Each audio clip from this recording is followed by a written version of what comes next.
Welcome to the session this afternoon on archival power and agency. Great to see great attendance here because it's a really interesting topic and a topic that's just been such an omnipresent theme through the conference as a whole. It's been really fantastic, I think, to see how much this theme has permeated pretty much every topic that we've been discussing throughout the conference, because it's incredibly important to us that we constantly reflect on our practice and critically deconstruct our practice and think about the underlying structures and underlying power and agency inherent in what we do every day, in every aspect of what we do, from GLAM to most current cutting edge digital practice, all inherently related to this issue. And so it's been a really interesting theme that's permeating through the conference, and a really interesting opportunity now for us to explore it in more detail. We have two presentations today. We were meant to have a third presentation, but unfortunately Elizabeth Schaefer hasn't been able to come along today.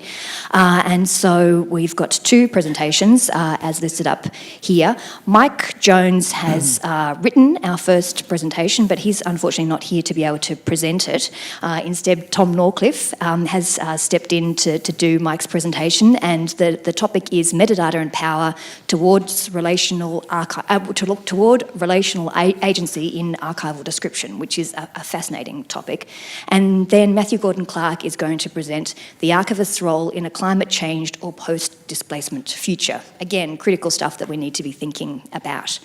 Given we are having two presentations instead of the scheduled three presentations, what I'd like you to all think about while we're listening to our two speakers is how does this relate to your practice, the broader topic of archival agency and power? How is this playing out in your particular role?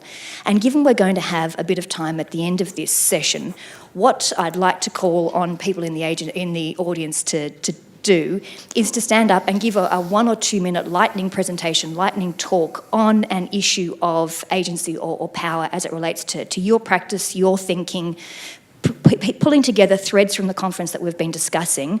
It's a fascinating topic, and I'd love to get the insights from across the room on this topic. So I'll ask for a quick show of hands after we've had our presentations. Who's got something that is a meaty topic that we could discuss in relation to this, and then we'll schedule a couple of 1 or 2 minute presentations, and I might call on 1 or 2 people in particular. I've been tapping people on the shoulder at lunchtime, seeing if they'd talk about issues. So I think that'll be a really great way to sum up this really interesting topic.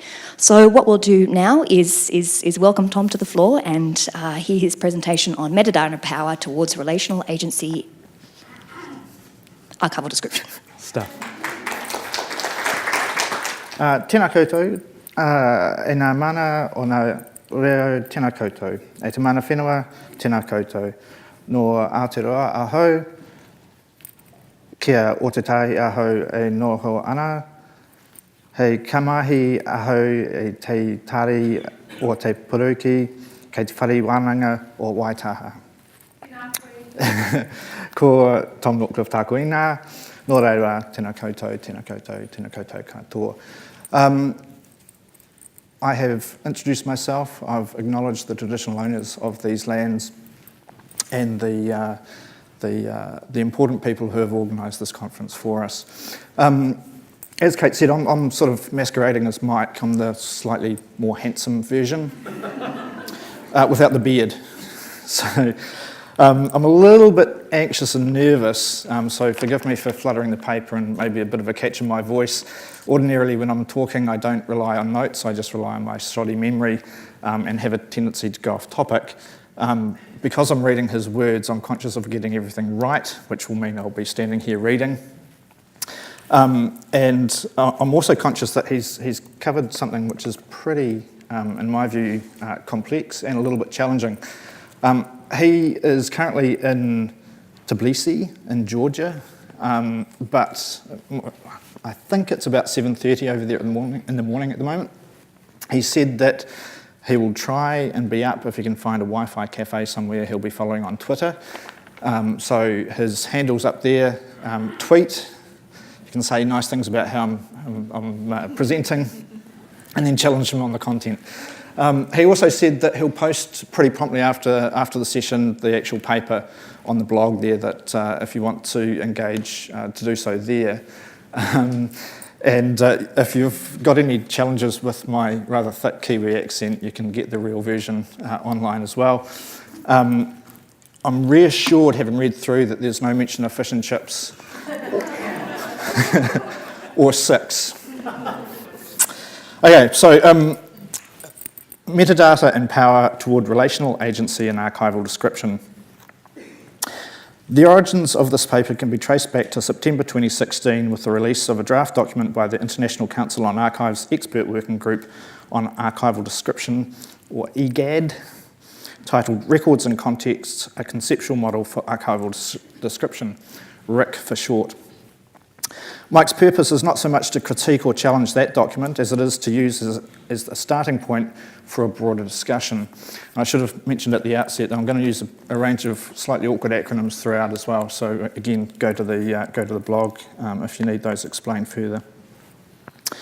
The release of RiC marked a significant milestone in a process which started in late 2012 when the ICA formed EGAD and charged them with, quote, developing a standard for the description of records based on archival principles.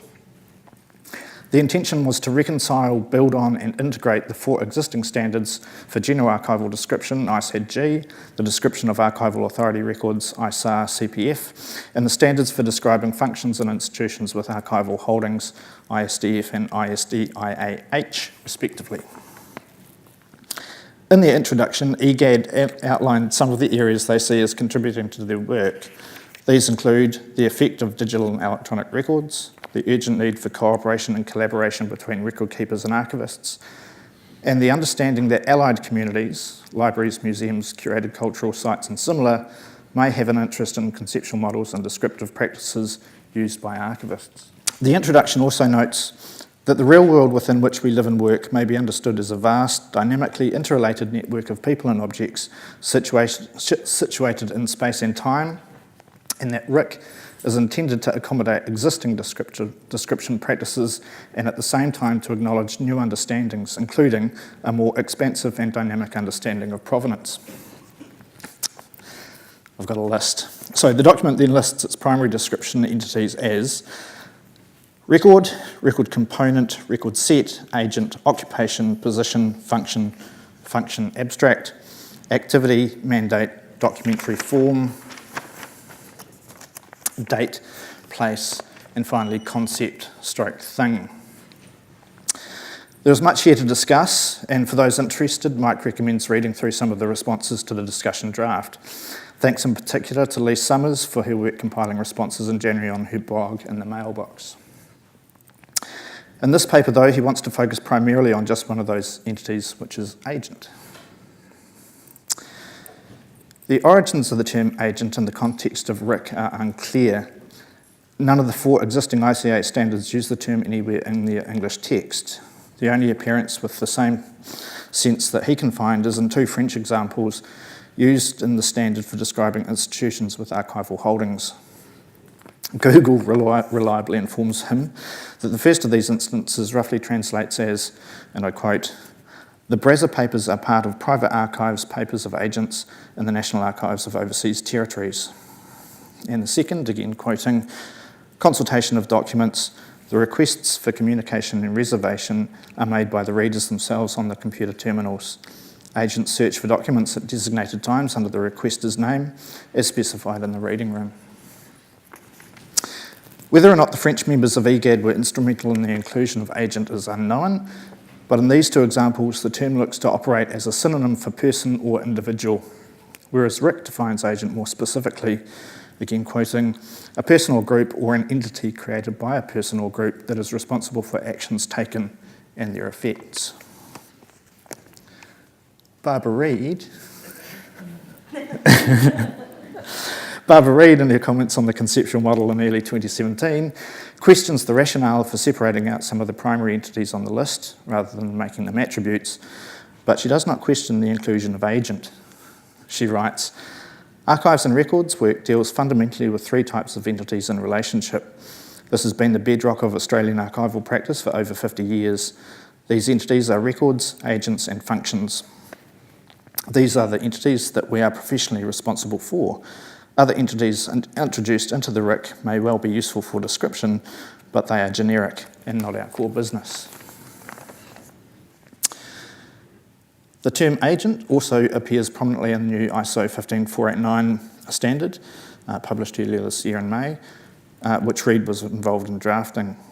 Here the term agent is defined on the first page as an individual work group or organisation responsible for or involved in record creation, capture and/or records management processes, with an additional note stating technological tools such as software applications can be considered agents if they routinely perform records processes. This definition allows for non-human agents, and in a move that will keep Bruno Latour fans happy, RiC opens the door even further, supporting the assignation of agent to entities created by a person or group. Animals and plants, it would seem, remain excluded. Note that person here is a potential value for the type of agent, not a primary entity in its own right. What are the implications of representing agency and archives in this way? Well, first let's consider the sorts of agency the term usually represents in an archival or record-keeping context. Writing about the Australian record-keeping metadata schema in 2006, Sue McKemish, Glenda Acklin, Nigel Ward and Barbara Reid define agents as, again quoting, social entities, for example organisational bodies and other social drivers such as motherhood, persons or legal and other such instruments. These, they continue, may be responsible for creating, controlling and managing records, or they may be engaged in their use. This brings together the two readings seen in our French examples earlier. Agencies as creators or accumulators of records, and agents who are users.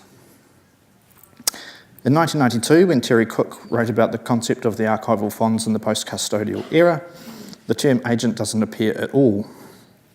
He uses organisation 10 times, person 6 times, there is a 6, sorry, person 6 times and creator 58 times. Some aspects of archival thought are undoubtedly creator-centric. Today, creation and accumulation, broadly provenance, remain a primary focus for many. RiC, despite its expansive introduction, reveals these preoccupations in stating that the three standards created in addition to ASA-ITIC, I quote, envisioned the separation of primary components of the archival description, creator, accumulator of a fonds, the functions that the records accumulated document, and the repository that holds the fonds. ISA-CPF here is characterised as a tool for describing creator accumulators, not people. But people can be other things, correspondents, authors, subjects, or objects. People are we internal joke here, people are people, to quote Depeche Mode, but people are not always agents. RiC's answer to this seems to be its 14th entity, which is the concept thing. Any idea or notion, material thing, or event or occurrence that can be associated with, or in some cases be the subject of, other entities. The scope notes for the entity are as follows. Quoting, includes all RiC entities as well as the following: abstract concepts, cultural movements, named periods and events, named things, objects and works, legendary, mythical or fictitious figures, characters or beings. Taking includes all RiC entities at face value. This means people not involved in the creation, accumulation, maintenance or use of records are recorded, where they are described at all, as concepts or things, while others who are involved in such processes are recorded as agents. If this is correct, people are described in two groups, agents and others. If it is incorrect, all people must be described as agents, and both options Mike believes are problematic. Consider what this might mean in practice. Uncle Larry Walsh is a 63-year-old Taungurung man and respected Aboriginal elder. He recently discovered that on 25th May 1956, he was written up by Victoria Police. The offence, and this is quoting Larry, was deemed to be a child in need of quick care and protection, that is to say, has no visible means of support and no settled place of abode. Uncle Larry was given a criminal record aged 2 years and 6 months. He only discovered this recently, but that record affected his life for 60 years. If Mike, as an archivist, want to create a record about Uncle Larry, it seems an ill fit to describe him as an agent, defined as a person that is responsible for actions taken and their effects. This case is a clear example of someone who was not responsible for the actions described or their effects, but Mike's equally troubled by the thought he might have to register Uncle Larry as a concept or thing of type person. And he asks the question, why not just describe him as a person? The argument might come back that describing people like Uncle Larry, the subject of records, is not part of the core business of archival description. Here is not the place to argue the case, but even if we accept the argument, problems may still arise. What if Mike wants to create an online digital archive of collections related to Victorian orphanages? As part of that, he might want to bring in collections developed by former residents of those institutions, as well as institutional collections. The entry for a person in that context could readily be an agent with regard to their own collection and a person with little to no agency in the institutional context. Their presence in the system may in fact reflect their journey toward claiming more agency over time. Agency here is contextual and on a continuum, both things archivists should understand, not something we are or are not in perpetuity. Take as another example the repatriation of Aboriginal remains from museums. Are we comfortable recording these as concepts or things? Or do we want to record them as people, as in the Return, Reconcile, Renew project? As people, thus, they certainly have no agency within the context being described, but treating them as things has been part of the problem. As Alexandra Rodzinski writes, to repatriate human remains is not only to remove them from the museum, but also to attempt to remove the museum from within them, stripping away institutional context and ownership to allow rehabilitation of the subject. Subjects they may be, but using agent here claims too much. We cannot describe people as agents regardless of situation, and we need alternatives other than designating some people things on which agents should act. Our world, a vast, dynamically interrelated network of people and objects situated in space and time, is never so simple. There are conceptual and philosophical questions we need to confront as we navigate these ideas. Is agency a property of a person, or is a person a type of agent? Within descriptive standards, person seems to me to be a useful and relatively unproblematic primary entity, certainly more so than agent, which introduces specificity and constraint too soon. Chris Hurley writes with characteristic style, quoting, "Persons are understood to have identity and definition apart from their records. Only the most hardline record keeper would insist on defining Homo sapiens as a records-creating mammal." Hurley is in general agreement with Reid on the core functions of record keeping, referring to them as documents, doers, and deeds in his response to RiC. While doers incorporate some of the active qualities of agent, Hurley argues convincingly for ensuring our entities are not constrained in and of themselves. That's a long quote here. It is unwise to define entities in terms of the use to which they will be put in documentation. An agency is not a records creator. An agency is a corporate entity which may be put to any one of several possible uses, including documentation of records creation. Neither it nor any other descriptive entity should be defined in terms of the descriptive purposes for which it will be used, because that information, so information about context, provenance, and record-keeping activity, is itself wrapped up in the relationship which is yet to be established. Similarly, a person is a person, while information about agency, which may well be key to our descriptive purposes as archivists, is wrapped up in relationships, which is to say, agency is relational, an idea found in the work of recent theorists. One is archaeologist Ian Hodder, who writes about the notion of entanglement. Drawing on his interest in material culture and its contexts, he explores how things interconnect and flow into each other. This conception of the world goes beyond networks. Hodder views entanglement as something more sticky, something which captures and traps humans and things alike. Agency is not a property of individual elements. It is distributed within and through these webs. Feminist scholar and theoretical physicist Karen Berard, I hope I've pronounced that right, goes well beyond Hodder in complexity and ambition. In her view, turning relations into things or entities called thingification infects the way we understand the world. Agency cannot be a property of humans and things, as Berard is trying to displace the very notion of independently existing individuals. Deep breath. Drawing on post-structuralist thought, queer and post-humanist theory and 20th century physics, she portrays a universe where nothing is fixed, the observer and observed are inseparable, bodies have no inherent boundaries and properties, and matter is not a thing but a doing, a congealing of agency. Though their work is different, Hodder and Berard both recognise the way power operates in these complex systems. Power, like agency, is relational and distributed, but distributed unevenly.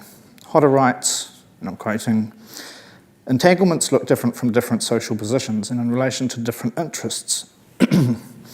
Human power to achieve goals and gain dominance over others leads to human thing entanglement as resources are mobilised, ownership asserted, and access restricted.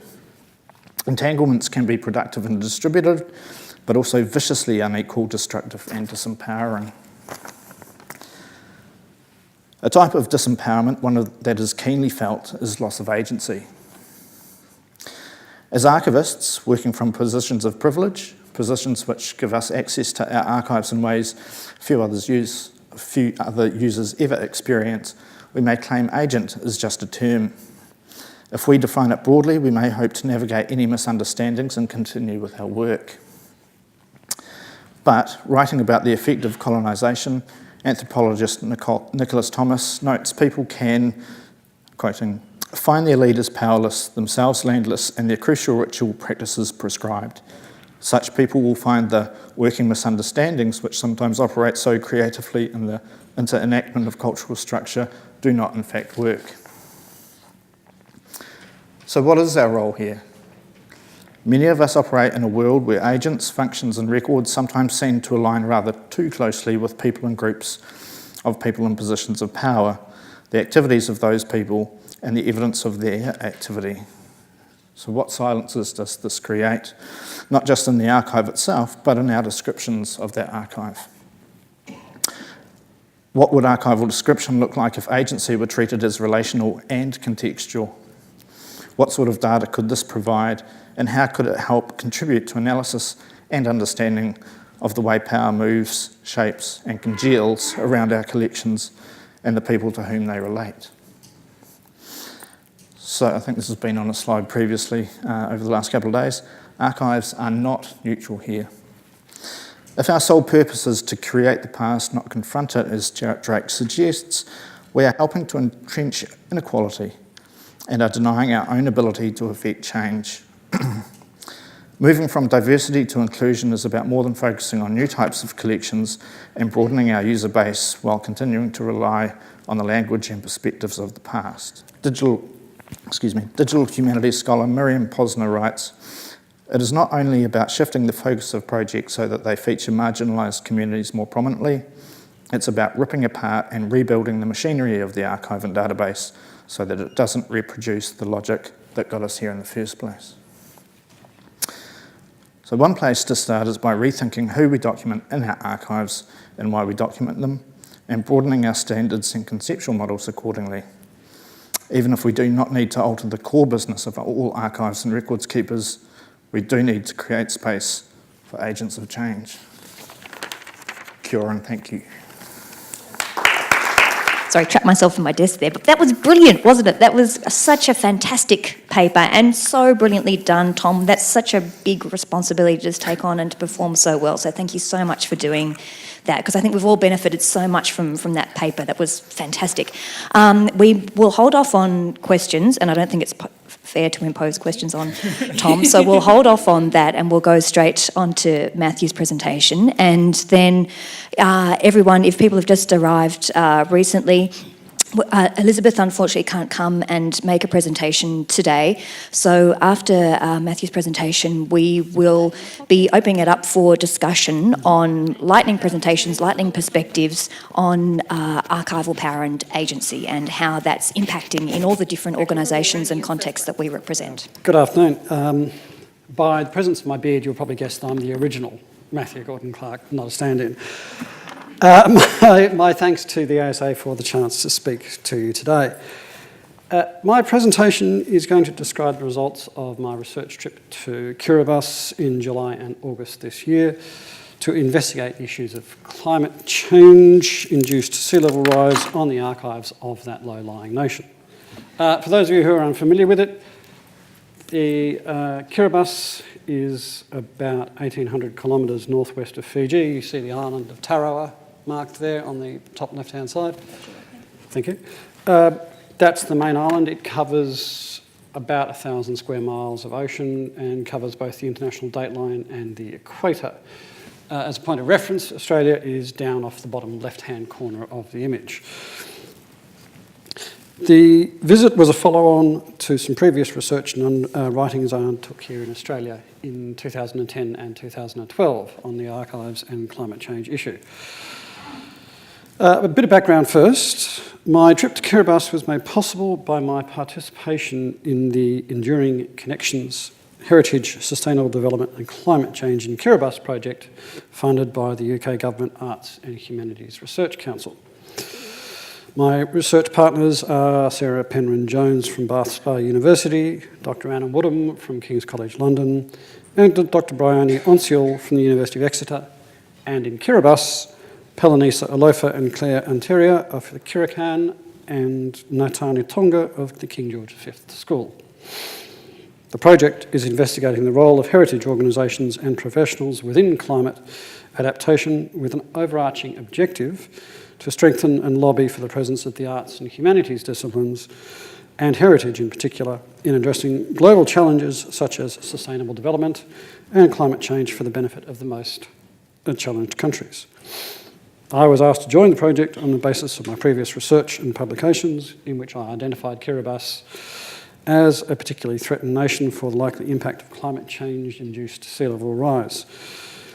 During my time in Kiribati, I was working with Dr Woodham, whose research and teaching interests lie in the field of heritage and museology, thus providing a convenient overlap for our efforts. Prior to visiting Kiribati, I had little idea of the state of its national archives, the current archival policies of the archives and of the Kiribati government. The research trip was intended to fill this gap by meeting with the minister responsible for the archives, meeting with the staff at the archives, conducting a site visit there, and also meeting with staff of the Kiribati Adaptation Program and with the head of the public service within Kiribati. I had also planned to conduct a public information session to interview members of the public about their awareness of and interest in their cultural heritage as documented in the archives of the country. So to the situation on the ground and in the Kiribati National Archives. Before I describe it, I should set a couple of parameters though. I was only in Kiribati for 1 week, and in that time I was only able to visit the archives twice. This was a privately funded research trip and was not done through work or through any university, so my time and money was limited accordingly. There were also delays in getting work permits from the government of Kiribati. It took up 3 days, in fact. On the first occasion, I spent approximately 1 hour interviewing the acting National Archivist, Ms. Tewa Tuara, and on the second occasion, I spent approximately 2 hours actually visiting and looking through the archives themselves. Due to a misunderstanding, the acting National Archivist was not present during my second visit, and so some of my observations, or most of them, are in fact based on the situation as I saw it and my knowledge and expertise as an archivist of 20 years' experience. It's also possible that there was a slight language barrier between myself and Ms. Tuara, although I should point out there was never an interpreter required, but possibly varying degrees of English and English comprehension. I had planned to ask about the size of the archives, its establishment both in theory and practice during my second visit, but because she wasn't there, this was not possible. Also, due to time constraints, I was unable to undertake my public consultation forum. So to the archives, and here we have it. The repository and the office accommodation are air-conditioned.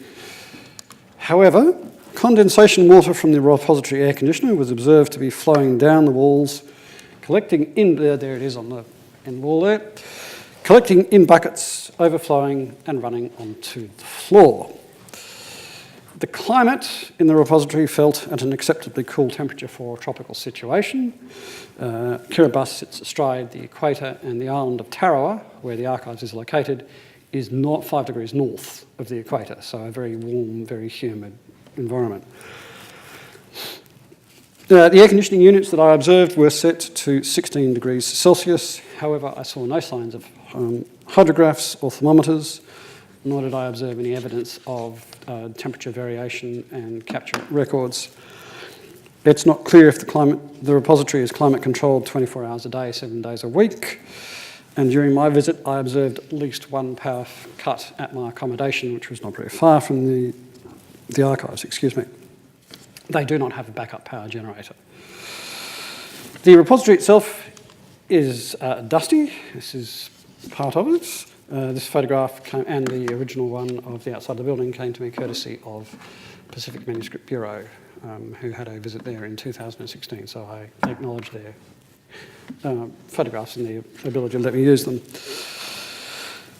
The compactus units themselves, you can see how dusty this is. If you look down on the bottom right-hand side there, you can see dust collecting on top of the boxes.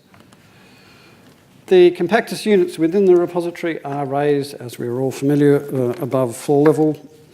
I did notice one of them was stuck firmly in place. Whether this was due to rust or overloading, I didn't have the time to find out. At its most basic, one could perhaps say that that raised height base could be some form of barrier to rising sea levels, but that's a bit of a stretch. The Archives repository has a capacity of approximately 960 metres of compactor storage, and I understand that the building is in fact full.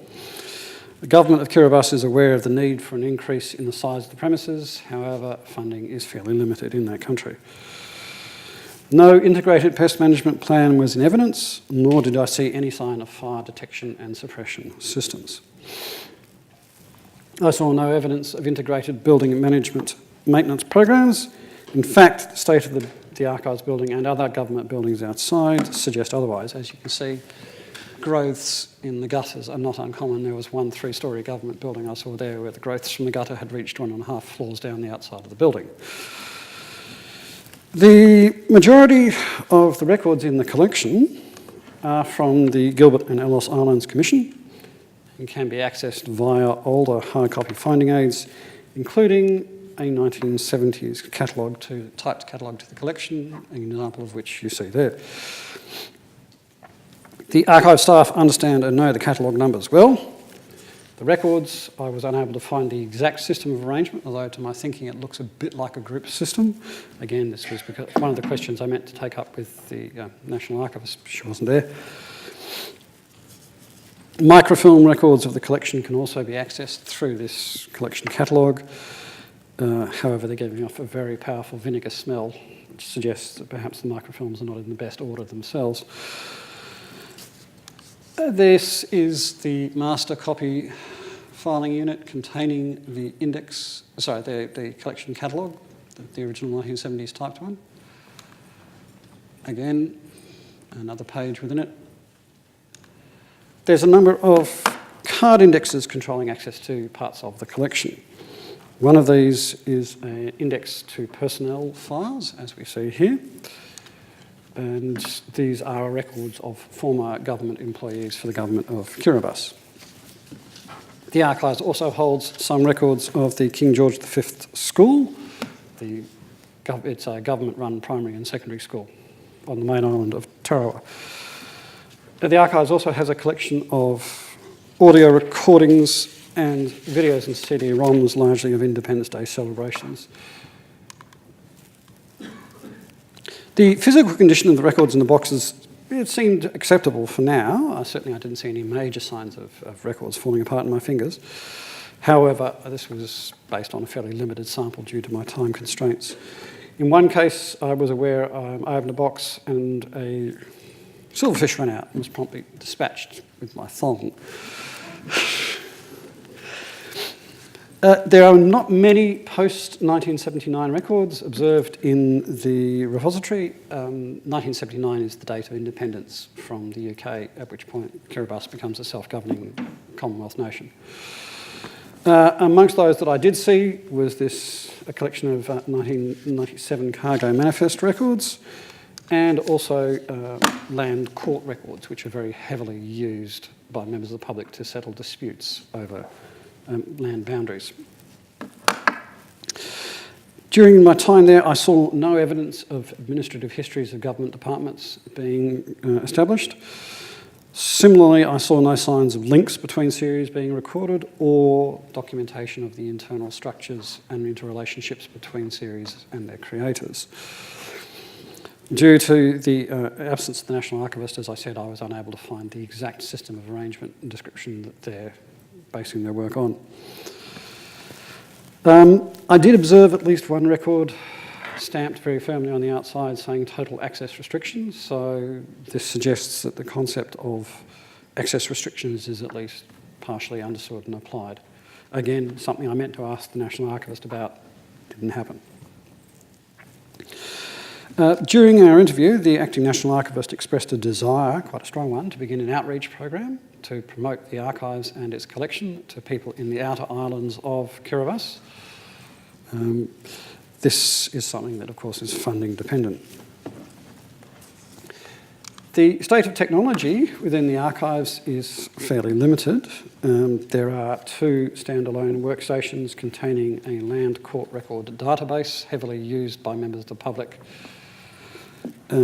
The records are within this are scanned using this equipment donated to the archives last year and printed out.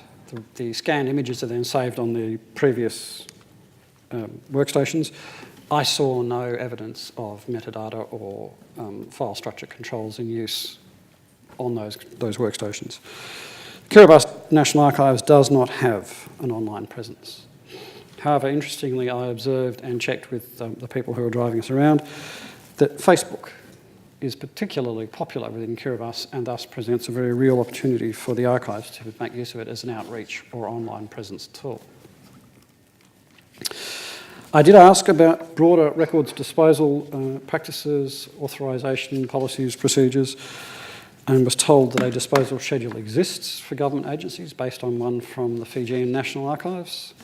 Again, it was something I meant to speak to the National Archivist about and was unable to do so.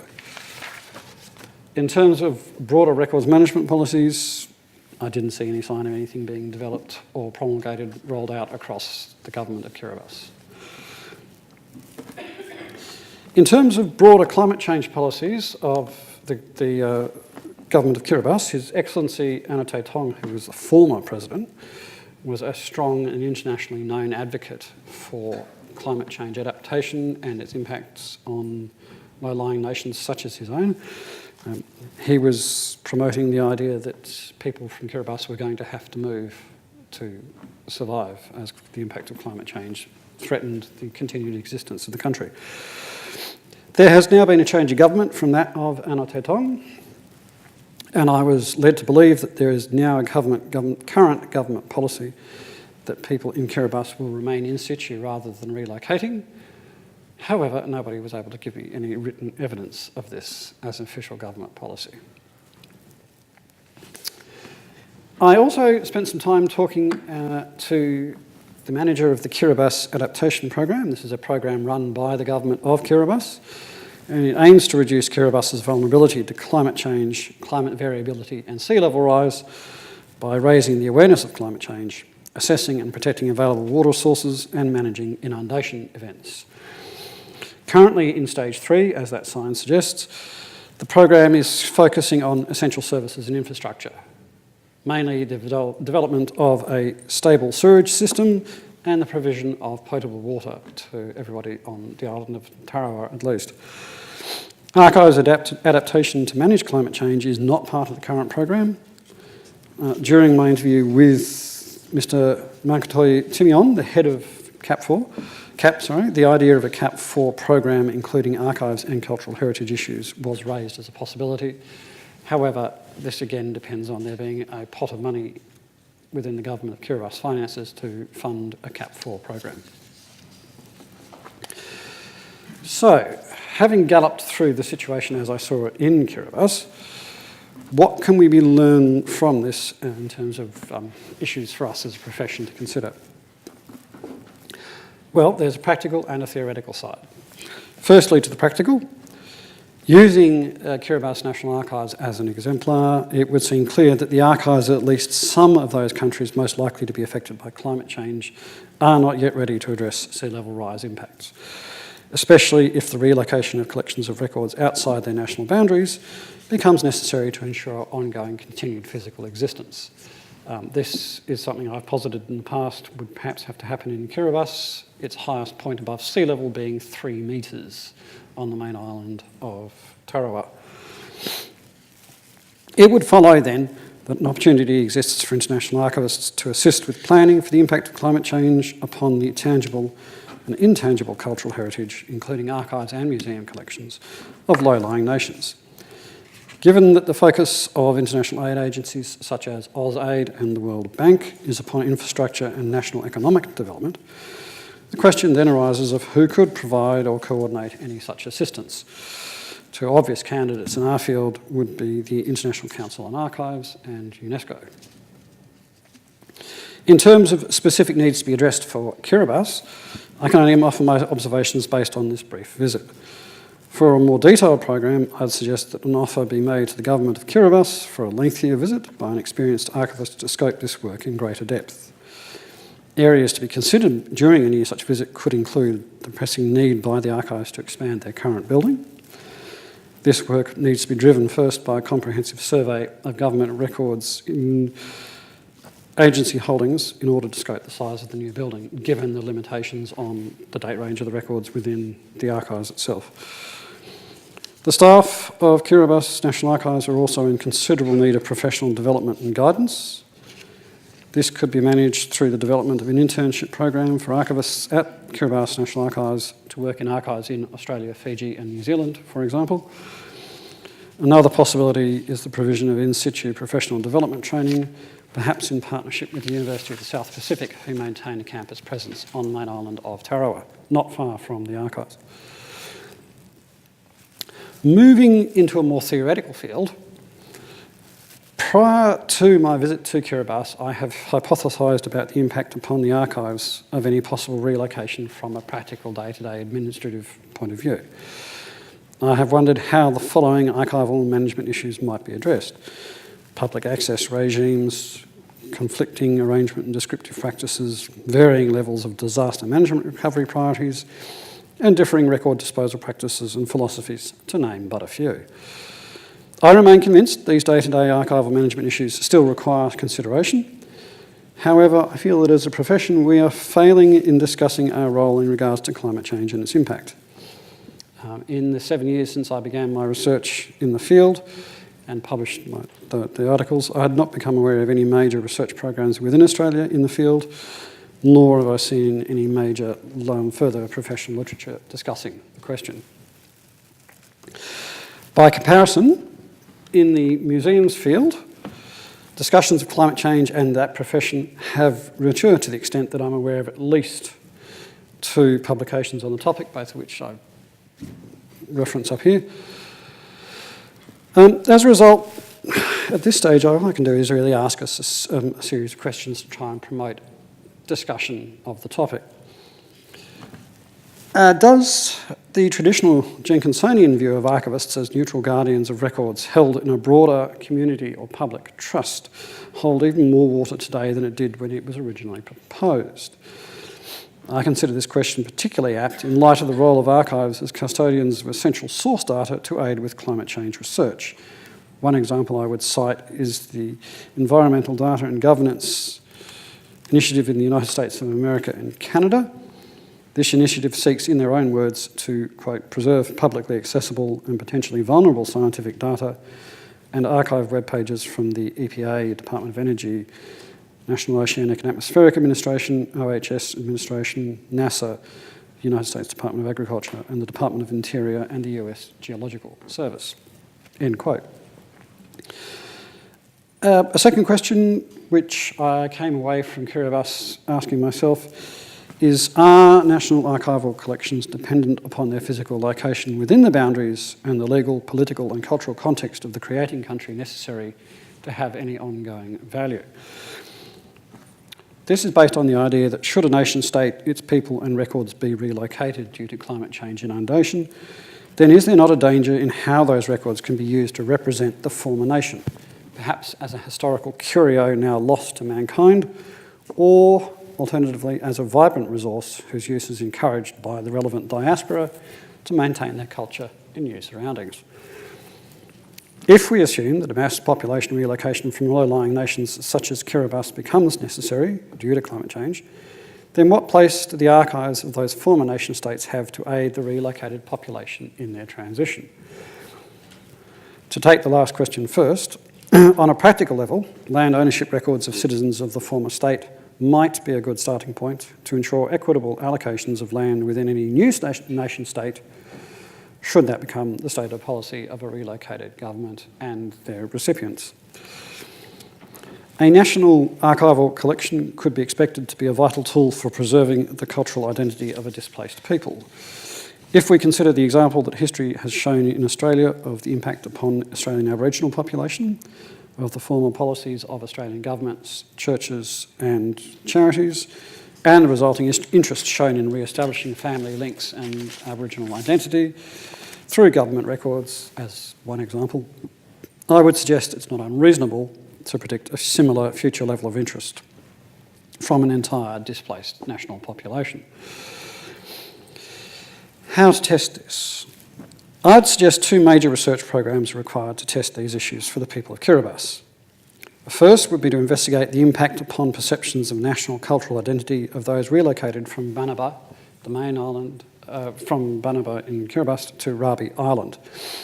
This relocation occurred in December 1945 and involved the movement of most of the population of that island. Although not directly a consequence of climate change, this relocation provides a near-perfect test case to assess what the impact of a population relocation of Kiribati citizens has on the records relating to that group of people, their views of their records and their history. It's worth observing here that access to Rabi Island is limited, usually consisting of one boat visit a month. This can be delayed, and as a result, any search program will need to be well-funded and planned. I'm aware of people who were there and ran out of food and had to catch fish because the boat was delayed by an extra month. Secondly, an annual intake of 75 citizens from Kiribati are selected by ballot to be considered for the grant of residence within New Zealand. This is not a migrant migrant relocation idea. Rather, people who are going to be granted residence need to be of good health, good character, have minimum level English, and be between 18 and 45 years of age. They also have to have an acceptable offer of employment when applying for residence within that country.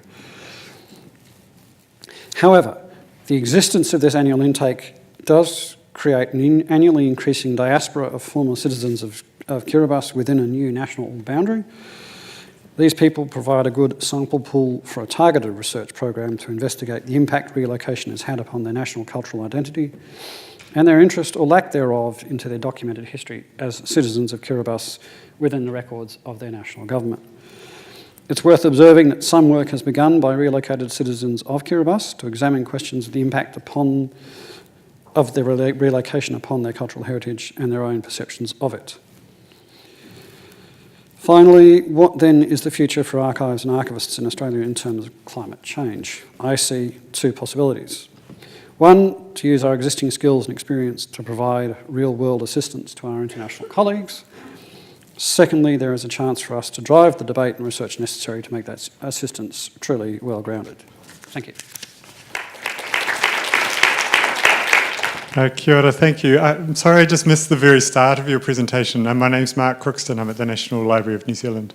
You may have mentioned this or not, so the question is, to what extent have you engaged with the national archivists of Pacific countries, or I spent a week in Kiribati, so you must have missed the beginning of this. I spent a week in Kiribati visiting the National Archives there. Right.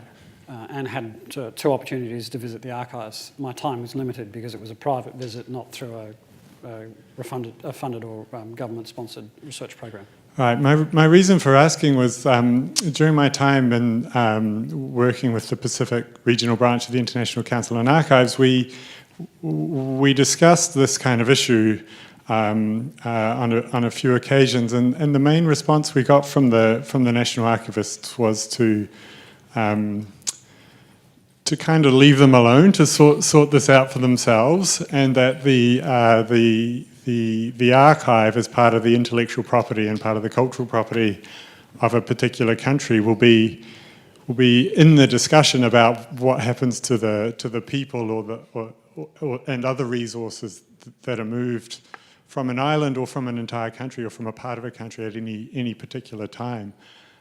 So we raised it a few years ago as whether or not it was something for particular concern or discussion or research within the Pacific archival community, and we got a little bit of pushback to just sort of hold off on that one. So that's my input into this discussion. It's sort of a question about the extent to which we in Macronesia, as some of my Pacific colleagues called the big white countries to the south, we really should be sort of initiating this discussion or not. So I put that into the conversation. My view has always been that this has to be a meeting of equals.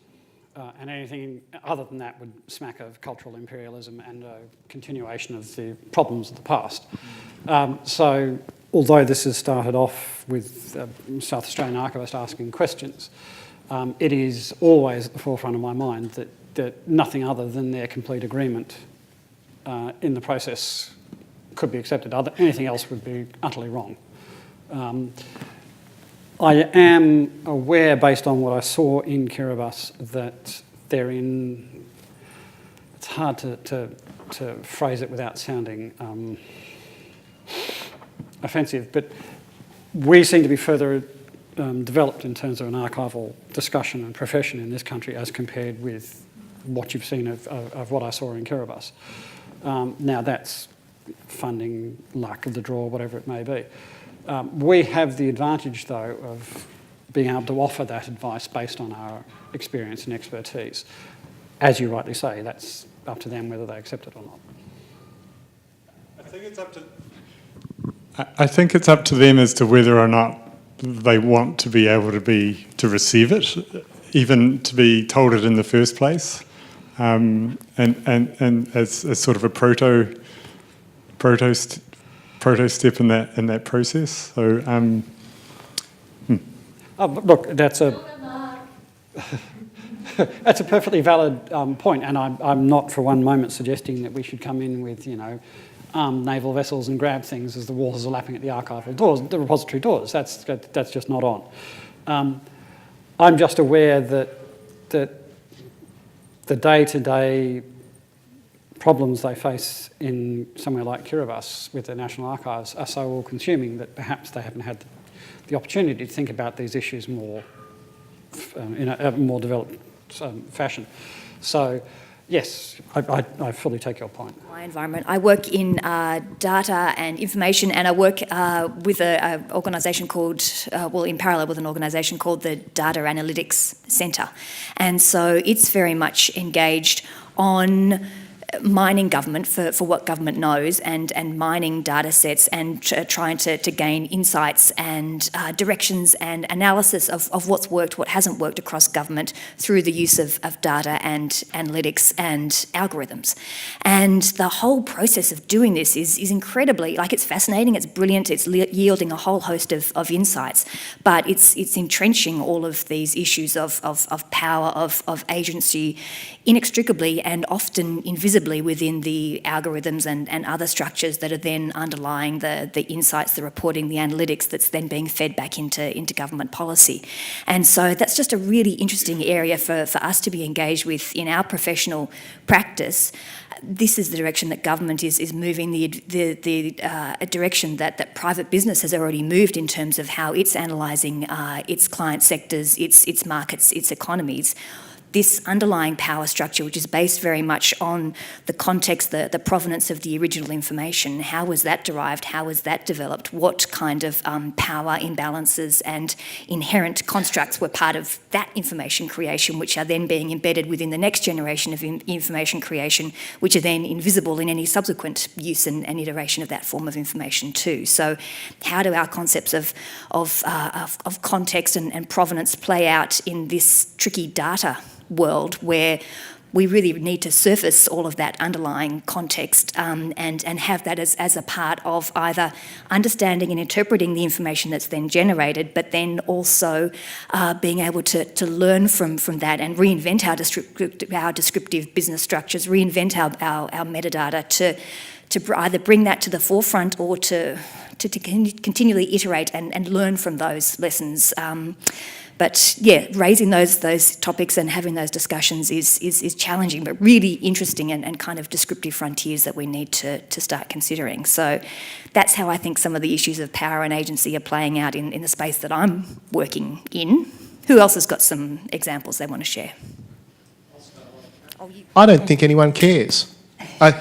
Sorry, I shouldn't say that. I don't think anyone in government cares. Yeah, I agree. And I don't think anyone in private industry cares. You look at all the data, all the records. In fact, actually, Mike's discussion was really interesting because, of course, I don't know if he realised it or not, but agent was never intended to cover the subject of the record. The agent is a person in the government doing something, or the organisation doing something, or it's the organisation the private organisation that creates the record. Not intended. There's no place in that model to describe the person actually the subject of the record, because there's no concept in any of our work anywhere that the person who does the record, who is the subject of the record, actually has any power in that notion. And you see that all the way through this whole conference, and we've seen it a lot of the time in if you're a care leaver, for example, you have no power in your records. You have no agency whatsoever. It's not in the metadata because it's not even in the concept of what we do as government record keepers and archivists. Chris, I thought I'd... Yes, you're going to prompt me to say so. Let me talk about parallel provenance. In the first instance, it's to do with the concept that we use to link doers and documents. And that traditionally is the idea of creation. So I've come back from Riga, people who think they're marginal were groping towards a reconceptualisation of creation. And I said to myself, comrades, because that's something the mainstream hasn't done and badly needs to do. So the first level of parallel provenance is exactly as you've described. It's who is a participant in the formative process, which is linked between the doer and the document in some meaningful and correct way. Now that multiplies the points of view from which it's also limited by the participation in the process of records formation. But it's a three-entity model. And the third entity in the model is the deed. And the people you're talking about are participants in the deed.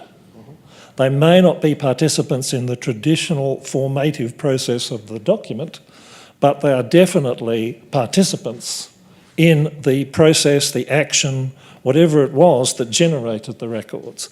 So there is a pathway to linking the subject of the record or the subject of the document to people who aren't participants in the formation of the document through the three-entity relationship.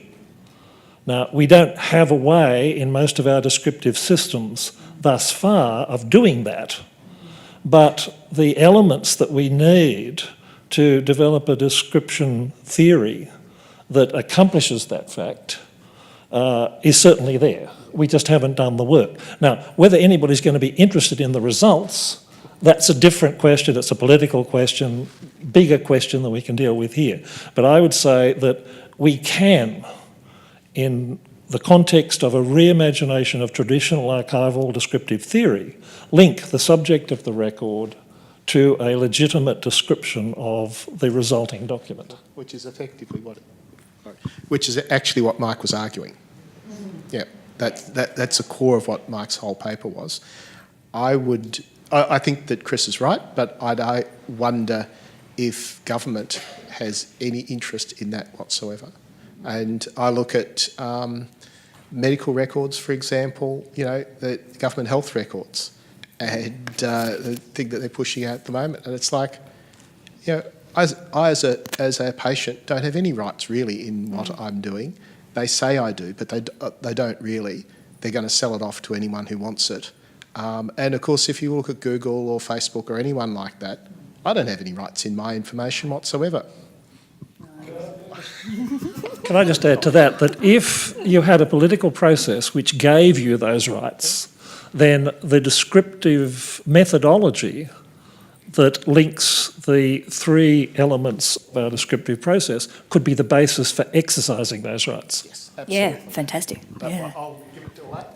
Stop talking. I think there's some really interesting examples playing out in, from Shannon's talk this morning, and also in out-of-home care situations too. There's some really interesting descriptive and just record-keeping examples coming out of those spaces where it's very much about empowering the people who are being documented in these records, trying to give them their agency back that might then play back into our broader archival descriptions. But great examples coming from that space potentially. Sorry, Mike. Thank you. I don't know what made me walk in here and put my disagree trousers on, but I disagree with you, Andrew. I think government does care, and in New Zealand, just linking your work around what you were saying around data management, in New Zealand there's a very strong emphasis on understanding the social license for use of government information and government data about people. It's driven around a new model for social investment in government, where at an individual person level, targeted social services can be provided. If you pull together every information that government has about an individual, you can then better provide a service for that person and their family and their community. So what's happening around that is that there's a data futures forum that's brought together a range of sort of questions and engagement between citizen and state around what power the individual would like to have in the use of data and information about them. How that then is playing out is that there's quite a bit of investment going on into what that might look like.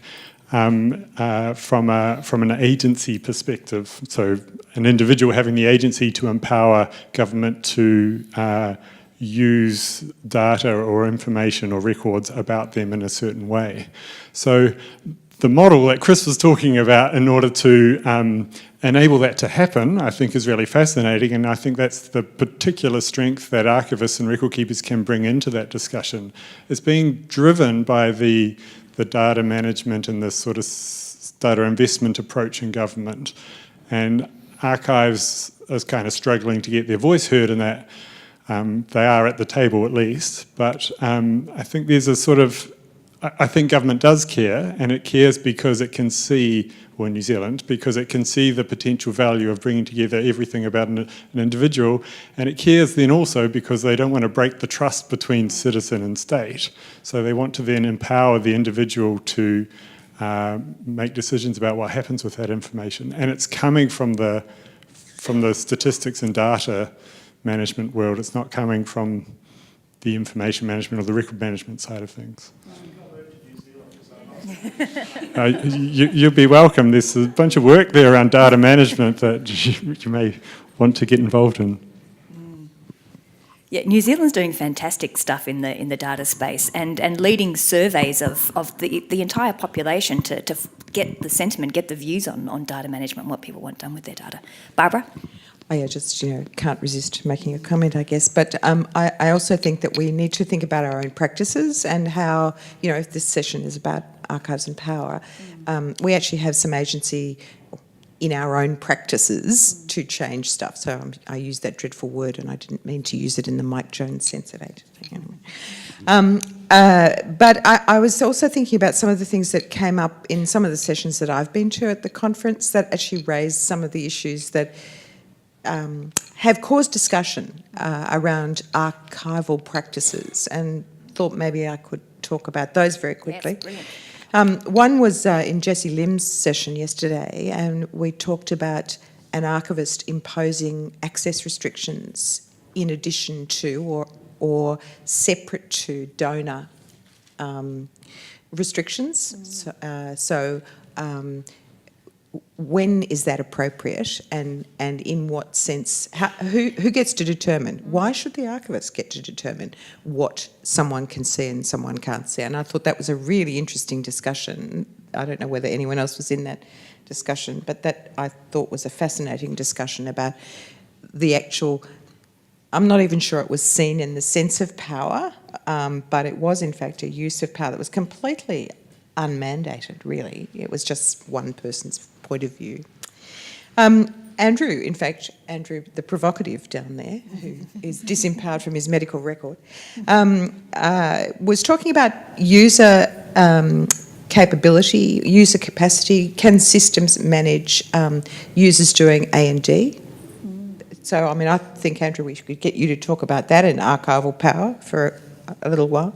And the other thing that vexed me greatly was listening to the processes and the way the native title records processes were described, which just were all about entrenching disenfranchisement from records. And I found that to be a very disturbing session, and it was really all about bureaucratic power and exercising bureaucratic power in the guise of perhaps doing something about recognising native title, but actually in the process completely disenfranchising people from the records that they have to produce to the process in order to get that. You think, how many layers of disenfranchisement is in fact involved in that process? We could do a lot about thinking through archives and records processes without getting into the larger things perhaps we can't control.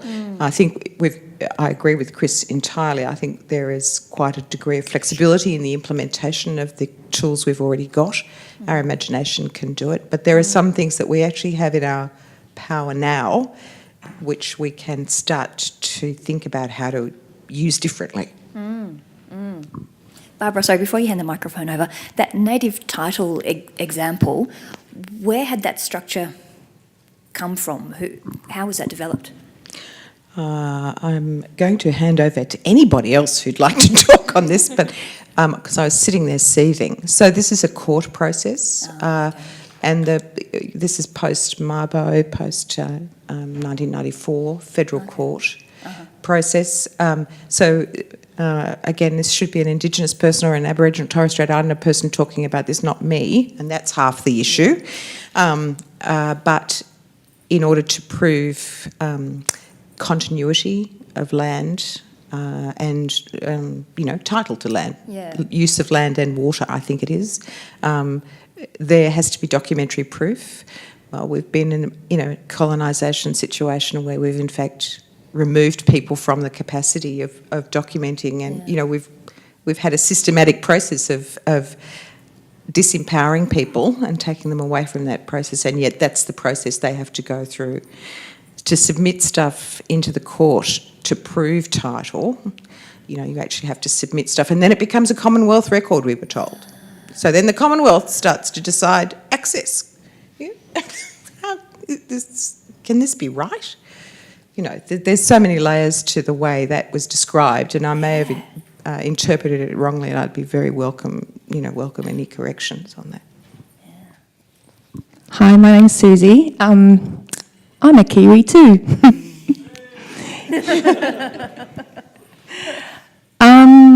I agree with what Barbara was just saying, and she said, well, what I interpreted from it was that a lot of us work for agencies that loom large in people's minds, such as the church, the government, etc. And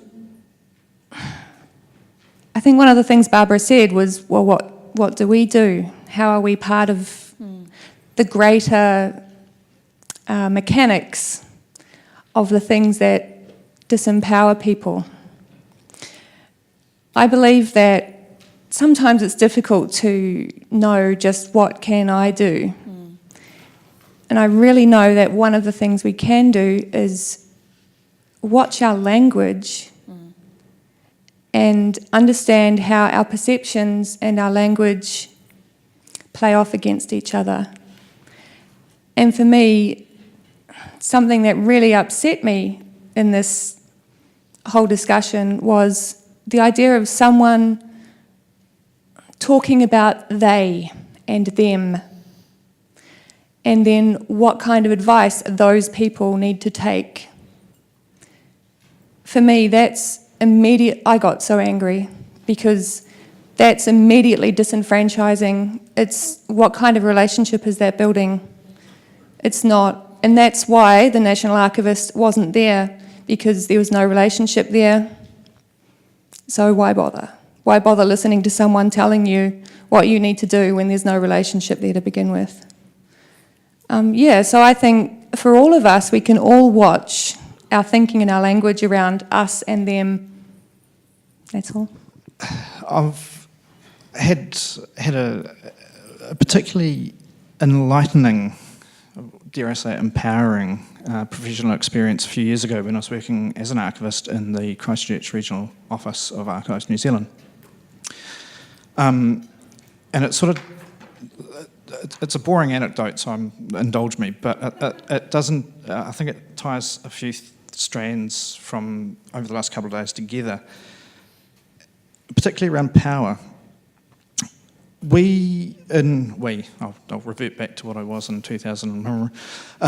We hold probably the most extensive collection of provincial government records in Christchurch that are still extant. Amongst them, a range of Ngāi Tahu related, so local iwi, local tribal documentation, census returns, you name it. A lot of rich content, particularly useful for demonstrating whakapapa, your ability to claim back your identity through to your local your tipuna, your ancestors. And it was never really that readily available. It was hidden in finding aids that you had to access through additional finding aids that various people over the last 100 and odd years had created to get to these treasures. And we struck upon the idea, and this sort of reflects a little bit on the plenary this morning, of digitising this stuff. And we'll make it available, and we'll put it out there, and it'll be well used. And for whatever reason, we struck upon the sort of, in retrospect, sensible idea that would actually talk to the people to whom these records related first. And as a result of that experience, it was the most, or one of the most exciting professional and sort of social experiences of my professional career, because what we did, we created that safer space, not thinking that we were doing this, but we created the safer space that Vern talked about by inviting representatives from all across the South Island of Ngāi Tahu to come in and talk about what it was that they wanted out of this content. And over the course of a day-long hui, we just sat back and let them talk. So we created the safer space, they spoke, and they, through sort of this process of dialogue, empowered themselves to understand what it was that they could do. We weren't involved in it, we just said we'd be facilitators. And what was really interesting was that they came up with different options based on their own local preferences. So some were really keen to see the content digitised and just made available, recognising that there were members of the tribe in all over the world who wouldn't otherwise get access to the stuff. And then there were people who said, no, we want to retain it in its local form, available only through the fortress of the Archives building in Christchurch. But what it showed me was that power relationship was almost threefold. There was the scariness of the building. It's quite intimidating going into an archive, so there's a physical power relationship going on. There's a understanding the model of an archive. You have to think like an archivist traditionally to get access to content, so there's a power relationship there. And then fundamentally there's a power relationship between how do we, as users of this stuff, use it? And once that was sort of articulated and expressed, people could start to engage with the content. So that's my boring anecdote. But I wanted to share because I thought it was a nice wee way of pulling a lot of these strands that we've been discussing together.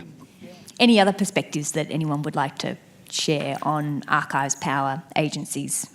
I just want to echo the comment that was made down there about relationships, and also a comment that was made in one of the earlier sessions that was about emotional labour and trauma. Again, talking about the importance of relationships and taking time to talk with the people who are the subjects of records and who are accessing records. That I know that one of the experiences for me as someone who works with records is that I can sometimes feel really quite disempowered by the systems that I'm working with and within. And I know that the people who are the subjects of the records that I'm dealing with, they're also feeling that same sense of disempowerment. And that taking the time to have the conversations with them, that to kind of empathise with that disempowerment that they're experiencing, that can be really valuable.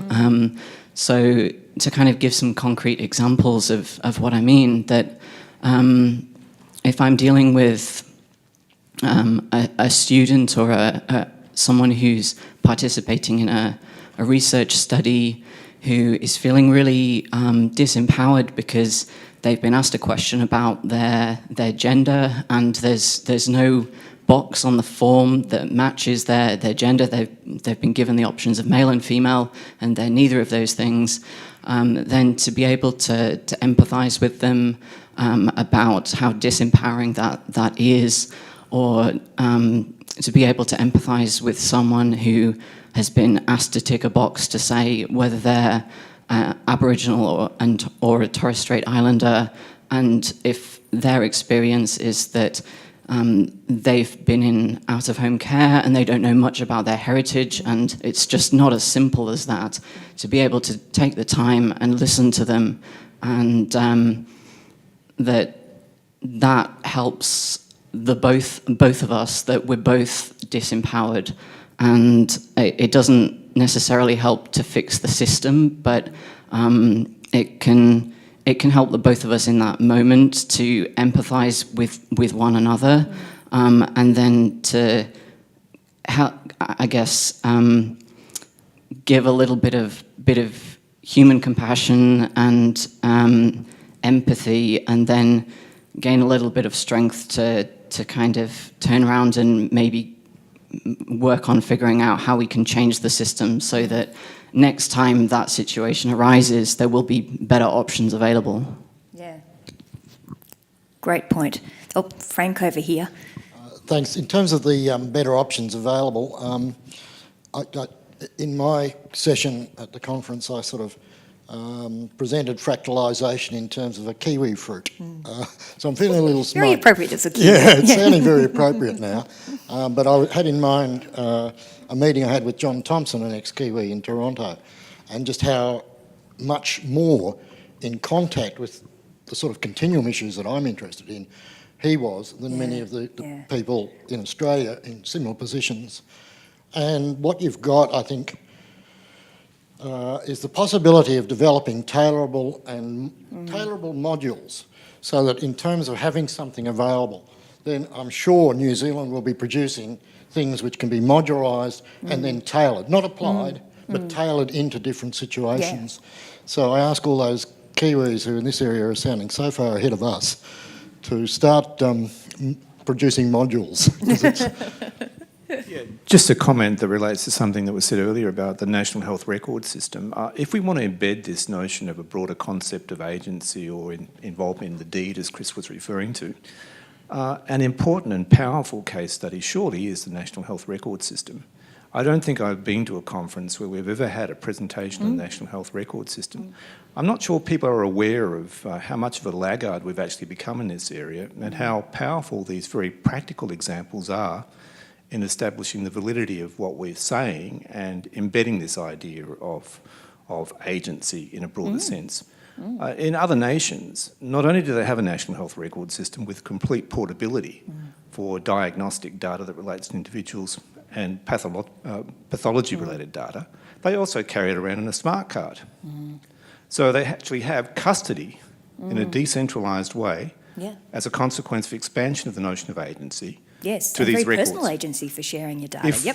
I think we need to be involved in dialogue with practical, catalytic and transformational examples of this expanded vision of agency of that kind. Yeah, great idea, Mark. So thank you very much for all that fantastic discussion. Thanks for the program committee for this really fascinating thread that's come through all of it. And please join me in thanking again Tom, Mike and Matthew. Thanks.